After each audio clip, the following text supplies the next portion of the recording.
गरीब बहू की पहली रसोई में बेशर्म सास की शर्तें। अरे ये क्या, ये कोई वक्त है घर आने का? ऊपर से तुमने ड्रिंक भी कर रखा है। हाँ तो मेरी मर्जी, मैं जितने बजे भी घर आऊँ उससे तुम्हें क्या। चलो हटो यहाँ से, मुझे जाने दो। श्वेता, जब तुम आई थी तब तो तुम बड़ी संस्कारी थी, दिन भर साड़ी पहन कर रहती थी। अब क्या हो गया है? ये कैसे कपड़े पहन रखे हैं तुमने? अरे घबरा क्यों रही है बहू? अरे अगर इन लोगों ने कुछ ज्यादा बोला तो इन्हें गुंडे बुलवाकर यहीं इन्हें पिटवा दूंगी। वैसे भी एक बार पिटवा चुकी हूँ, याद है ना, भूल गए? नहीं नहीं, वो देखो तुम। पापा छोड़िए आप माँ को। तुम श्रेया, तुम बताओ तुम्हारा क्या करूं मैं? संस्कारी बनने का ढोंग करती हुई बेशरम लड़की। मैं बेशरम नहीं हूँ, मेरी सास जो करती है वो ही मैं करती हूँ। आखिरकार एक बहू अपनी सास से ही सब कुछ सीखती है। अगर अब मेरी सास बेशरम है तो मैं भी बेशरम हूँ। और वैसे भी ये बेशर्मी नहीं, फैशन है। चलिए हटिए यहाँ से। इतना कहकर श्रेया और शीला दोनों वहाँ से चली जाती हैं। अरे इन दोनों से तो मैं परेशान हो गया हूँ। इन लोगों की वजह से तो हमारे पूरे समाज में कितनी बेइज्जती होती है। हाँ पापा, वो तो है। अगली ही बार माँ ने हमें गुंडों से पिटवा दिया था। वो इतनी बेशरम हो गई हैं कि उन्हें अपने बच्चों की भी फिक्र नहीं है और ना ही उनकी इज्जत की। हाँ, और माँ के चक्कर में श्रेया के भी पंख निकल चुके हैं। जब आई थी तो कितनी शांत सुशील थी, और अब देखो दोनों सास बहू साथ में मिलकर बेशर्मी करती हैं। क्या पापा छोड़िए, क्या फायदा बात करके, चलिए चलकर सो जाते हैं। हिमांशु की बात सुनकर सभी अपने अपने कमरे में जाकर सो जाते हैं। फिर अगली सुबह। क्या हुआ, अभी तक नाश्ता क्यों नहीं सर्व किया है डाइनिंग टेबल पर? हाँ माँ, बहुत तेज भूख लगी है, खाना दे दो। सभी लोग डाइनिंग टेबल पर बैठकर नाश्ते का इंतजार कर रहे थे कि तभी शीला और श्रेया मॉडर्न ड्रेस पहनकर वहां आती है। हम लोग बाहर पार्टी में जा रहे हैं, इसलिए आज मैंने नाश्ता नहीं बनाया है। लेकिन माँ, हमें बहुत तेज भूख लगी है, हम क्या खाएंगे? जो खाना है वो खाओ, लेकिन मेरा दिमाग मत खाओ। और वैसे भी इतनी भूख लगी है तो खुद खाना बना लो, या फिर बिना खाए मर जाओ, मुझे उससे क्या। इतना कहकर शीला अपनी बहू के साथ पार्टी में चली जाती है। अरे दिन पर दिन इनकी बेशर्मी तो बढ़ती चली जा रही है। पहले कम से कम हमारे सामने तो ऐसे कपड़े नहीं पहना करती थी, और अब तो बेशर्म हो गई है। खुद के साथ बहू को भी बेशर्म बना दिया है। लगता है आज भी भूखे ऑफिस ही जाना पड़ेगा। चलिए ऑफिस की कैंटीन से कुछ लेकर खा लेंगे। हेमंत की बात सुनकर सभी ऑफिस और कॉलेज के लिए निकल जाते हैं। फिर पूरा दिन बीतता है और रात को। अरे कितनी देर से घर के बाहर खड़े होकर बैल बजा रहे हैं, ये दरवाजा क्यों नहीं खोल रही हैं? ऊपर से ये ठंड, पता नहीं दिन पर दिन और ज्यादा बेशर्म क्यों होते जा रहे हैं। सभी ऑफिस से आने के बाद घर के बाहर खड़े थे, जो कि कुछ पड़ोसन देख लेती हैं। अरे क्या हुआ भाई साहब, घर के बाहर क्यों खड़े हैं? ठंड नहीं लग रही है क्या? अरे ठंड भी लग रही होगी तो कौन सा बेचारे घर के अंदर जा सकेंगे, क्योंकि घर में तो पार्टी चल रही है। अरे हाँ, और फिर बेशरम बहू और सास मिलकर इतनी तेज म्यूजिक बजा रहे होंगे, आवाज नहीं आ रही होगी। सच बताइए तो पूरी सोसाइटी में शीला से ज्यादा बेशरम और कोई नहीं है। हाँ, उनकी बहू भी तो उसी तरह बेशरम है। दोनों सास बहू साथ में मिलकर बेशर्मी करती है। वहीं घर के दरवाजे के बाहर खड़ा परिवार। माँ की वजह से हमारी कितनी बेइज्जती होती है। उन्हें खुद की इज्जत का तो जरा सा भी ध्यान नहीं है, लेकिन कम से कम हमारी इज्जत का तो ख्याल करना चाहिए उन्हें। अरे जिसे अपनी इज्जत का ध्यान ना हो, उसे दूसरों की इज्जत से क्या फर्क पड़ता है? अरे आपस में बातें करना बंद करो और बैल बजाओ, वरना गेट नहीं खुला तो पूरी रात यहीं रहना पड़ेगा। हरिश्चंद्र की बात सुनकर सभी लोग कंटिन्यू घर की बैल बजाते हैं, जिससे घर के अंदर कमरे में पार्टी कर रही शीला। ओ शीला, शीला की जवानी। अरे तुम नाच रही हो और जब से कोई घर की बैल बजा रहा है, जाकर गेट खोल दो। ये कौन पागल है जो मुझे डांस भी नहीं करने दे रहा? अब मैं अपना डांस रोककर उनके लिए दरवाजा खोलूं क्या? अरे जाओ शीला, देख लो कौन है, वरना डांस करने में डिस्टर्ब होगा। चलिए मॉम, चलकर देखते हैं कि कौन है। फिर श्रेया और शीला दोनों हाथ में बियर लेकर बाहर आती हैं और दरवाजा खोलती हैं। अरे कितनी देर से हम बैल बजा रहे हैं, तुम दरवाजा क्यों नहीं खोल रही हो? कम से कम 2 घंटे हो गए होगा, और फोन भी नहीं उठा रही थी। हाँ तो मैं आपका फोन उठाने के लिए नहीं बैठी हूँ, और फिर मैं अपनी पार्टी छोड़कर आपके लिए दरवाजा खोलने क्यों आऊँ? खुद एक्स्ट्रा चाबी नहीं लेकर जा सकते? अरे छोड़िए भाई, ये सब आप हमें ये बताइए, खाना कहाँ रखा है? देवर जी, आज खाना नहीं बना है। अगर आप लोगों को भूख लगी है तो खुद खाना बनाकर खा लीजिए, क्योंकि हम तो पार्टी कर रहे हैं, बाहर से खाना ऑर्डर करके ही खाएंगे। और शीला वापस पार्टी करने अपने कमरे में चली जाती है। सुबह भी खाना खाकर नहीं गए थे और अभी खाना नहीं मिला। सच में माँ ने सोशल मीडिया अकाउंट पर भी अपने न जाने कैसे कैसे फोटो डाल रखे हैं। ऑफिस के लोग भी अब हमारी इंसल्ट करने लगे हैं। सभी एक साथ खड़े होकर आपस में बातें कर रहे थे कि तभी वहां शीला आती है। क्या हुआ? तुम सब यहाँ एक साथ खड़े होकर क्या बातें कर रहे हो? देख लो, अगर कुछ ऊपर नीचे की बातें कर रहे होगे तो मुझसे बुरा कोई नहीं होगा। अरे नहीं नहीं नहीं, हम तो बस बाहर से खाना ऑर्डर करने का सोच रहे थे। ये पापा हमेशा माँ से डरते क्यों हैं? थोड़ा सा भी माँ को समझा नहीं सकते क्या? अरे नहीं तो और क्या करें, उन्हें फिर से मार थोड़े ना खानी है गुंडों से। तुझे याद नहीं है माँ ने कैसे उस दिन अपने मायके से गुंडे बुलवा कर हमें मरवाया था? तुम दोनों आपस में क्या फुसफुसा रहे हो? नहीं नहीं कुछ नहीं माँ, हम तो बस अपने कमरे में जा रहे हैं। इतना कहकर सभी अपने अपने कमरे में चले जाते हैं और शीला वापस अपने कमरे में जाकर पार्टी करने लगती है। ये सारी चीज देखकर तो अब मुझे रोना आ रहा है। न ठीक से खाना मिलता है, न घर में आजादी मिलती है, और बाहर सब बेशरम का टैग अलग दे चुके हैं। एक काम करता हूँ, मैसेज करके सबको टेरेस पर बुला लेता हूँ। फिर हेमंत सभी को मैसेज करता है और एक एक करके सभी शीला की नजरों से बचकर टेरेस पर आ जाते हैं और आपस में बातें करते हैं। अरे अब तो मुझे बिल्कुल समझ नहीं आ रहा कि मैं क्या करूं। ये बदनामी, ये बेशर्मी और हमारी इज्जत जो मिट्टी में मिल चुकी है, वो सब हमें कैसे वापस मिलेगी? हाँ, अब तो ऐसा कोई हल ढूंढ कर निकालना ही पड़ेगा जिससे हमारी खोई हुई इज्जत हमें वापस मिल जाए। मेरे ख्याल से इसका एक ही सल्यूशन है कि अब अनमोल की भी शादी करवा देनी चाहिए। अब उसकी पत्नी ही अपनी बेशरम सास को सुधारेगी। हाँ, ये तो आपने बिल्कुल सही कहा, लेकिन बहु संस्कारी, समझदार, सुशील होनी भी तो चाहिए। श्रेया की तरह नहीं, सास को सुधारने की जगह खुद सास के रंग में ढल जाए। नहीं नहीं, ऐसा नहीं होगा। मैं अभी हाल में ही बिजनेस के काम से गांव गया था ना, वहां मुझे एक लड़की पसंद आ गई थी। बहुत ही ज्यादा संस्कारी, सुशील और शांत स्वभाव की है। लेकिन अगर वो अब संस्कारी हुई तो वो भी माँ के बहकावे में आ जाएगी और फिर तीनों सास बहू मिलकर हमारी बेइज्जती करवाएंगे। अरे नहीं नहीं, ऐसा नहीं होगा। वो लड़की गलत के खिलाफ आवाज उठाने वाली है।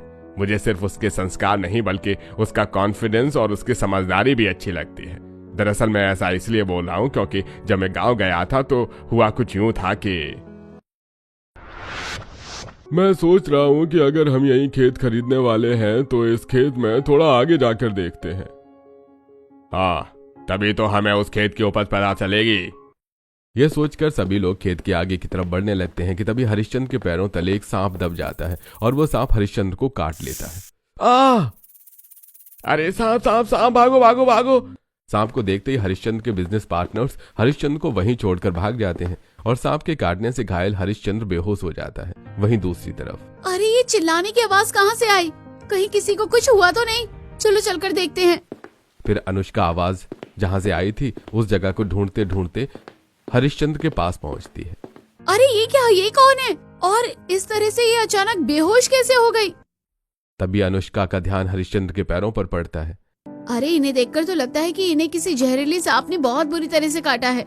अगर जल्दी से इलाज नहीं हुआ तो पूरे शरीर में जहर फैल जाएगा। मुझे कुछ करना पड़ेगा क्योंकि यहाँ से तो हॉस्पिटल भी बहुत दूर है। यह सोचकर अनुष्का अगल बगल की जड़ी बूटियां जुगाड़ कर उन्हें पीसती है और हरिश्चंद्र के पैरों पर लगा देती है, जिससे कुछ ही देर में हरिश्चंद्र को होश आ जाता है। मुझे सांप ने काट लिया था और तुमने मेरी जान बचाई, इसलिए तुम्हारा बहुत बहुत धन्यवाद। तुम्हारी वजह से मैं ठीक हो गया। चलो अब मैं शहर के लिए निकल रहा हूँ। अरे नहीं नहीं अंकल जी, अभी तक आप पूरी तरह से ठीक नहीं हुए हैं। मैंने बस जहर फैलने से रोका है, लेकिन आपको फिर भी हॉस्पिटल तो जाना पड़ेगा। अनुष्का की बात सुनकर हरिश्चंद्र अनुष्का के साथ हॉस्पिटल जाता है। फिर चेकअप के बाद, देखिए आपने बहुत ही अच्छा किया है कि सही समय पर जहर को फैलने से रोक दिया, वरना इनकी पूरी टांग नीली पड़ जाती और शरीर से जहर निकालना बहुत मुश्किल हो जाता। हाँ वो तो है। चलिए अब मैं अपने शहर के लिए निकलता हूँ। नहीं नहीं, आप शहर नहीं जा सकते। आपको कम से कम 3 दिन डेली चेकअप तो करवाना ही पड़ेगा। कुछ भी हो सकता है। लेकिन मैं इतने दिन रहूंगा कहाँ? आप चिंता मत कीजिए, आप मेरे घर रुक सकते हैं। ये तो अच्छी बात है। वैसे ये लीजिए प्रिस्क्रिप्शन और आप कुछ दवाइयाँ ले लीजिएगा। फिर अनुष्का वो प्रिस्क्रिप्शन लेकर मेडिकल हॉल जाती है। भैया आप इस लिस्ट की सारी दवाइयाँ दे दीजिए। जी अभी देता हूँ। इतना कहकर मेडिकल के स्टाफ अनुष्का को सारी दवाइयाँ दे देता है। ये लीजिए, इसके पूरे 2000 हो गए। क्या 2000? लेकिन दवाइयों पर तो जो प्रिंट दाम है उसे जोड़ने पर तो सिर्फ और सिर्फ 1500 रुपए ही हो रहे हैं। अरे बेटी मत बोल, पूरे गांव में यही एक मेडिकल हॉल है। दवाइयाँ मिलनी बंद हो गई हैं तो मैं नहीं डरती किसी से। मैं गलत के खिलाफ आवाज उठाकर रहूंगी। ये गलत है, मतलब गलत है। जहां गांव के सभी लोग चुप थे, वहीं अनुष्का गलत के खिलाफ आवाज उठाती है और उसकी वजह से अब मेडिकल हॉल वाला सभी से दवाई का सही रेट लेने लगता है। देख बेटा, वो कितनी समझदार संस्कारी थी। जहां पूरा गांव डर रहा था वहां उसने अकेले आवाज उठाई। इसका मतलब वो जरूर अपनी बेशरम सास को भी सुधार देगी। ठीक है पापा, अगर आपकी पसंद है और फिर आपने जैसा बताया उसके हिसाब से तो वो लड़की बहुत अच्छी है। हाँ, और अगर मेरी शादी करने से मेरे परिवार की खोई हुई इज्जत वापस आ सकती है तो मुझे भी शादी करने से कोई ऐतराज नहीं है। अनमोल की बात सुनकर सभी लोग बहुत ज्यादा खुश हो जाते हैं और अगले ही दिन पूरा परिवार गांव रिश्ता लेकर जाने लगता है। क्या हुआ, कहाँ जा रहे हो तुम लोग? फिर हरिश्चंद्र शीला को सारी बातें बता देता है। ठीक है, जो करो, मैं नहीं आऊंगी, लेकिन याद रखना अगर लड़की मेरी समझ के बाहर हुई तो फिर मुझसे बुरा कोई नहीं होगा। शीला की बात को सभी अनदेखा करके अनुष्का के घर रिश्ता लेकर जाते हैं और सभी को अपनी सहमति से रिश्ता तय होने के बाद समय बीतता है और पूरा परिवार नाचते गाते बारात लेकर गांव पहुंचता है। अरे बारात में दूल्हे की माँ क्यों नहीं आई? अरे वो अचानक उनकी तबीयत खराब हो गई थी, इस वजह से अस्पताल में भर्ती हैं। अच्छा अच्छा, ऐसा है क्या? चलिए फिर तो कोई बात नहीं, शादी की रस्में शुरू करते हैं। शीला की गैर मौजूदगी में अनमोल की शादी अनुष्का के साथ हो जाती है और फिर गृह प्रवेश के वक्त बहू, दाहिने पैर से कलश गिराकर घर में गृह प्रवेश करो। अरे पापा जी, लेकिन आप प्रवेश क्यों करवा रहे हैं? माँ जी कहाँ हैं? तभी घर के बाहर शीला अपनी फ्रेंड्स के साथ मॉडर्न ड्रेस में डांस करते हुए आती है। ये लोग कौन है और ये लोग हमारे घर में इस तरह क्यों आ रहे हैं? अरे वो छिपकली, तू कौन है? हट, चल यहाँ से। तुम्हारी हिम्मत कैसे हुई ऐसा बोलने की? मैं तुम्हें छोड़ूंगी नहीं। इस बुढ़िया को तो कोई लाज शर्म है नहीं, बेशर्म कहीं की। अरे मेरी बहू, वो कोई और नहीं बल्कि तेरी सास है। क्या ये मेरी सास है? अनुष्का, यही तुम्हारी सास है, बाकी की बातें मैं तुम्हें बाद में बताऊंगा। हे भगवान, ऐसी बेशर्म सास के साथ मैं कैसे रहूंगी अपने ससुराल में? बहू तुम ज्यादा सोचो मत, जाकर अभी आराम करो, मैं तुम्हें कल सुबह सब कुछ बता दूंगा। हरिश्चंद्र की बात सुनकर अनुष्का अनमोल के साथ कमरे में चली जाती है और शीला अपने दोस्तों के साथ कमरे में पार्टी करने चली जाती है। फिर थोड़ी देर बाद, अरे म्यूजिक थोड़ा तेज करो, सुनाई नहीं दे रहा। हाँ, तेज म्यूजिक पर ही तो डांस करने में मजा आता है। अरे लेकिन म्यूजिक तेज है ऑलरेडी। थोड़ा और करो या फिर पूरा फुल ही कर दो। शीला की बात सुनकर राजेश म्यूजिक स्पीकर तेज कर देता है, जिससे बगल के कमरे में सोई अनुष्का की नींद खुल जाती है। उफ, ये क्या है? इतनी तेज म्यूजिक कौन बजा रहा है रात को? अरे कहाँ जा रही हो तुम? घर में रात के 2 बजे इतनी तेज म्यूजिक कौन बजा रहा है? उसे बंद करो। अरे नहीं मत जाओ, वरना माँ किसी को नहीं छोड़ेंगी। क्या माँ? लेकिन वो ऐसा क्यों कर रही है और आप लोगों ने रोका क्यों नहीं? दरअसल हमने उन्हें रोकने की बहुत कोशिश की है, लेकिन कभी वो हमारी बातें सुनती ही नहीं है। पहले हमसे छुप छुपा कर किया करती थी और अब इतनी ज्यादा बेशर्म हो गई है कि हम सबके सामने करती हैं और कुछ कह दो तो गुंडे बुलवाकर पिटवाने की बात भी कहती हैं। अच्छा, तो ये बात है, ठीक है। तो फिर मैं भी देखती हूँ कि इतनी रात को इतनी तेज म्यूजिक कौन बजाता है। यह कहकर अनुष्का गुस्से में शीला के कमरे में जाती है और स्पीकर बंद कर देती है। अरे किसकी हिम्मत हुई जिसने स्पीकर बंद किया? उसे दिख नहीं रहा कि मैं डांस कर रही हूँ? इतना कहते ही शीला तुरंत फिर से स्पीकर ऑन करके डांस करने लगती है, लेकिन अनुष्का दोबारा स्पीकर बंद कर देती है। तू अभी अभी आई है और तू मुझे सिखाएगी कि मैं क्या करूँ क्या नहीं? रुक, बताती हूँ मैं तुझे। अभी हिम्मत है तो मुझे रोक कर दिखा। शीला की आवाज सुनकर घर के बाकी सदस्य भी उठ जाते हैं और सारी चीजें देखने लगते हैं, लेकिन शीला बेशर्मी से दोबारा स्पीकर ऑन करती है और डांस करने लगती है। अब मेरा सिर फट रहा है, मैं बताती हूँ कि मैं क्या कर सकती हूँ। इतना कहकर अनुष्का तुरंत स्पीकर उठाकर तोड़ देती है। तेरी इतनी हिम्मत कि तूने स्पीकर तोड़ दिया? गरीब के घर से आई गरीब लड़की, तेरी औकात क्या है? मैं भले ही गरीब घर से आई हूँ, लेकिन इसका मतलब ये नहीं कि आप कुछ भी करेंगी। और स्पीकर मैंने इसलिए तोड़ा है क्योंकि ना रहेगा बांस ना बजेगी बांसुरी। लगता है इस घर से शीला का पत्ता कट हो जाएगा, क्योंकि उसकी बहू तो पहले दिन ही अपना जलवा दिखा रही है। अरे हाँ, अब तो शीला के मजे के दिन गए। बेचारी लाचार शीला, अब तो उसे अपनी बहू की बातें माननी पड़ेंगी। इस तरह शीला के फ्रेंड्स उसका मजाक उड़ाकर वहां से चले जाते हैं। दूसरी तरफ ये सारी चीजें परिवार के लोग भी देखते हैं। लगता है हमने जो सोचा था वो सच हो गया। इस बेशरम सास को तो उसकी बहू ही सुधारेगी। हाँ, भाभी ने लगता है इस चीज की शुरुआत कर दी है और शायद भाभी ही हैं जो माँ को सही रास्ता दिखा सकती हैं। वहीं दूसरी तरफ कमरे में, ये तूने बिल्कुल सही नहीं किया। अब तू देख मैं तेरे साथ क्या क्या करती हूँ। अनुष्का शीला की बात को नजरअंदाज करती है और अपने कमरे में आकर सो जाती है। फिर अगले दिन सुबह, क्या हुआ भाभी, आप कहाँ जा रही हैं? आज मेरी पहली रसोई है ना, इसलिए किचन में रस्म पूरी करने जा रही थी। माँ ने आपको बताया नहीं क्या? हमारे यहाँ पहली रसोई शादी के अगले दिन नहीं, शादी के 2 दिन बाद होती है, यानी आपकी रसोई कल है। अच्छा ठीक है, वैसे माँ जी कहाँ हैं? भाभी वो तो अपने दोस्तों के साथ 1 पीस पहनकर पार्टी में जाने वाली है, लेकिन बाहर इतने सारे मेहमान हैं और माँ उन सबके सामने बैकलेस 1 पीस पहनकर जाएगी। हाँ भाभी, माँ जी की वजह से हमारी बहुत बदनामी हुई है। अगर आप कुछ कर सकती हैं तो प्लीज ऐसा कुछ कीजिए कि माँ 1 पीस पहनकर पार्टी में ना जा पाए। काजल की बात सुनकर अनुष्का चुपके से अपनी सास के कमरे में जाती है। माँ जी तो यहाँ नहीं है, एक काम करती हूँ, उनके कबर्ड से उनकी ड्रेस निकालकर छुपा देती हूँ। यह सोचकर अनुष्का शीला की सारी वेस्टर्न ड्रेस छुपा देती है, जिसकी वजह से शीला को साड़ी पहनना पड़ता है। लेकिन फिर श्रेया के जरिए शीला को अनुष्का के बारे में पता चलता है। इस लड़की को आए दिन एक दिन भी नहीं हुआ और इसने मेरी चीजों को छुपाना शुरू कर दिया है। मैं तो इसे कल बताती हूँ। इस गरीब बहू की पहली रसोई में मैं ऐसी शर्त रखूंगी कि इसे इसकी नानी याद आ जाएगी। माँ जी, मैं भी आपकी मदद करूंगी, क्योंकि जब से ये आई है सब कुछ ठीक से करने ही नहीं दे रही है। ये सोचने के बाद दोनों सास बहू मिलकर गरीब बहू अनुष्का की पहली रसोई को मुश्किल करने में लग जाते हैं। फिर पूरा दिन बीतता है और फिर अगले दिन सुबह। अरे आज मेरी पहली रसोई है, मैंने सोचा कि किचन में जल्दी से सबके लिए एक से बढ़कर एक पकवान बना दूंगी, लेकिन यहाँ पर तो गैस ही नहीं है और बाकी सारा सामान भी गायब है। अनुष्का ये सोच ही रही थी कि तभी वहाँ अनुष्का की सास आती है और अनुष्का को घर के पीछे वाले गार्डन में ले जाती है, जहाँ पहली रसोई की सारी व्यवस्था थी। ये क्या है? ये मेरी शर्त है, किचन में तू अपनी पहली रसोई की रस्म नहीं कर सकती है, तुझे यहाँ पर ही करना पड़ेगा। अरे इतनी ठंड में बहू खाना कैसे बनाएगी? ये कैसी शर्त है? ये मेरी शर्त है और इसे मानना पड़ेगा। लेकिन माँ, जाने दीजिए, मैं इस शर्त को करने के लिए तैयार हूँ। तू मेरी इस शर्त को तो मान जाएगी, लेकिन इसके बाद अली को नहीं। और हाँ, तुझे पहली रसोई पर 56 भोग बनाना है। क्या 56 भोग? लेकिन इतना सारा खाना खाएगा कौन? इस बात की फिक्र आपको करने की जरूरत नहीं है, आप बस खाना बनाइए।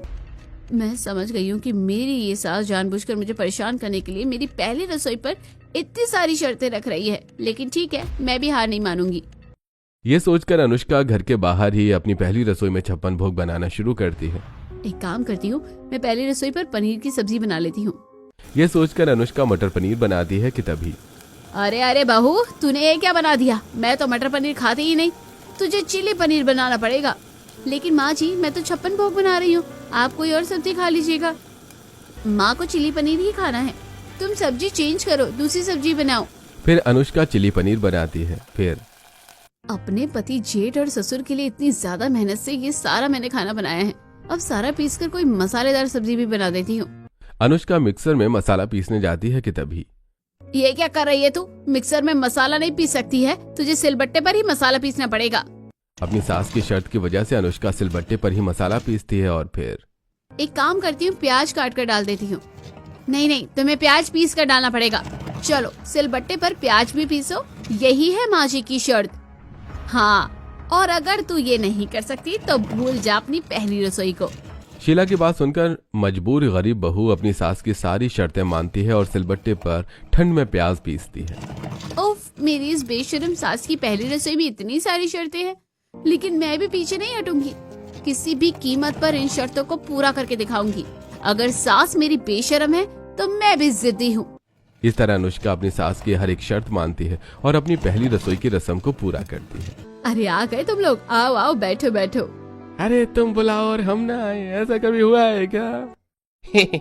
वैसे तुम्हें देखकर कोई बता नहीं सकता कि तुम बूढ़ी हो। देखकर लगता है कि कोई 18 साल की लड़की खड़ी है मेरे सामने 1 पीस पहनकर। ओ कम ऑन, चलो चलो पहले बैठो।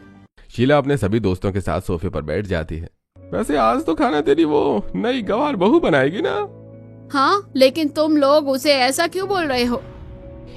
अरे अब गवार अपनी गरीबी जैसी शक्ल लेकर हमारे सामने आएगी तो हम क्या कर सकते हैं? तुम लोग मेरे दोस्त हो या उसके? उससे क्यों बोल रहे हो ऐसा? इतना मजाक करना है मेरे साथ करो, मेरी बहू के साथ नहीं। हम तो बोलेंगे, हमारी मर्जी। अब गांव की गरीब गवार लड़की को देखकर कुछ बोल भी ना। बस बहुत हो गया, बंद करो तुम लोग अपनी बकवास। वो मेरे घर की बहू है, मान मर्यादा है, तुम लोग उसे ऐसा नहीं बोल सकते। हम तो बोलेंगे, तुम क्या कर लोगी? देखो देखो, मान मर्यादा की बात कौन कर रहा है? बेशरम बुढ़िया, या फिर कहूँ बेशरम सास। ये सुनते ही शीला को गुस्सा आ जाता है और वो उठकर राजेश को एक थप्पड़ मार देती है। तेरी इतनी हिम्मत कि तूने मुझ पर हाथ उठाया? रुक, बताता हूँ मैं तुझे।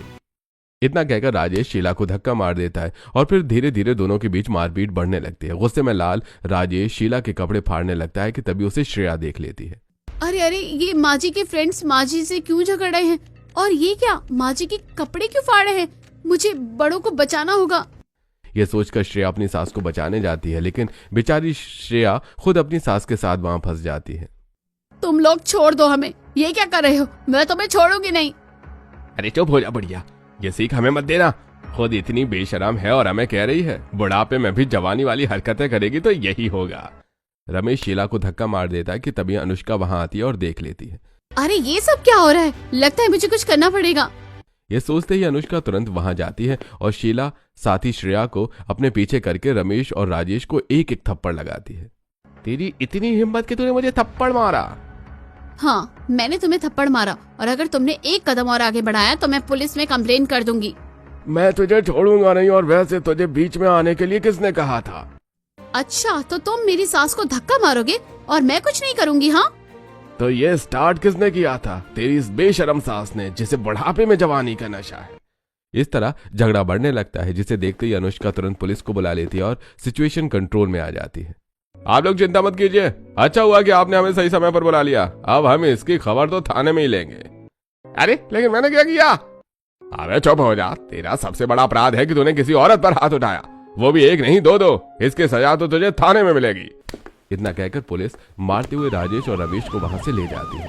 इस तरह अनुष्का अपनी बेशरम सास को बचाती है, जिससे सास को अपनी गलती का एहसास होता है। मुझे माफ कर दे बहू, मुझे मेरी गलती का एहसास हो गया है। मैंने अपनी उम्र के हिसाब से अजीबोगरीब कपड़े पहनकर और रात रात भर पार्टी कर सारी इज्जत गवा दी। तभी किसी की इतनी हिम्मत हुई कि उसने मुझ पर हाथ उठा दिया। हाँ, हमें ये तो समझ में आ गया कि जिंदगी में सबसे ज्यादा जरूरी इज्जत ही होती है, जो कि हमने खो दी है। और वही इज्जत तुम्हारे पास थी, जिसकी वजह से तुम पर उन लोगों ने हाथ नहीं उठाया और इतनी बड़ी मुसीबत से तुम हमें बचा पाई। अरे इतने सालों से हम तुझे यही समझाने की कोशिश कर रहे थे। वैसे अनुष्का ने एक काम तो बढ़िया किया, उसकी वजह से माँ को उनकी गलती का एहसास हुआ और श्रेया को भी।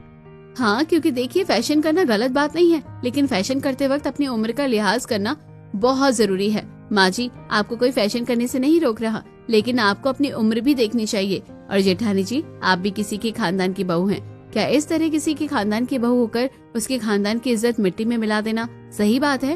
माफ कर दीजिए सब लोग, मैं फैशन और नए जमाने के चक्रव्यूह में फंस गई थी, लेकिन आज ये चक्रव्यूह मेरी आंखों से हट गया है। हाँ, और अब हमें ये समझ में आ गया है कि हमारे फैशन शौक कपड़े गलत नहीं, बल्कि हमारी उम्र गलत थी। इसलिए हम ऐसे कपड़े नहीं पहनेंगे और खुद के ऊपर से बेशरम सास का टैग हटा देंगे। इस तरह शीला सभी से माफी मांगती है और सबसे पहले जाकर अपनी ड्रेस चेंज करके साड़ी पहनती है। फिर पूरा परिवार एक साथ खाना खाता है। वाह बहू, क्या खाना बनाया तूने। सच में मैंने इतनी सारी शर्तें रखी, लेकिन तूने हार नहीं मानी। हाँ, और इतना अच्छा खाना बनाया, इतनी सारी वैरायटी के साथ। हाँ वो तो है, इस बेशरम सास ने बहू की पहली रसोई में कितनी सारी शर्तें रखी थी, लेकिन बहू पीछे नहीं हटी। वैसे बेशरम सास ने आज साड़ी कैसे पहन रखी है, क्योंकि अब ये पहले जैसी बेशरम सास नहीं रही, इसे मान मर्यादा समझ में आ गई है। क्या मतलब, अब पहले से सुधर गई। इस तरह हंसी मजाक करते हुए सभी खाना खाते हैं और फिर अपने अपने घर चले जाते हैं। सच में तुम बहुत समझदार और सूझबूझ वाली हो और गलत के खिलाफ आवाज उठाने वाली हो। तुझे इस घर की बहू बनाना मेरा अब तक का सबसे अच्छा और सही फैसला था। हाँ, हमने सोचा था कि तुम इस घर में जाओगी तो धीरे धीरे हमारे घर की इज्जत वापस आएगी, लेकिन तुमने तो 2 ही दिनों में सारी चीजें ठीक कर दी। मैं बहुत ज्यादा खुश हूँ। थैंक यू बोलने वाली क्या बात है, ये सब मैंने आप लोगों के लिए थोड़ी ना किया है, खुद के लिए किया है, क्योंकि पूरी जिंदगी ऐसी सास के साथ रहना थोड़ा मुश्किल था ना, इसलिए।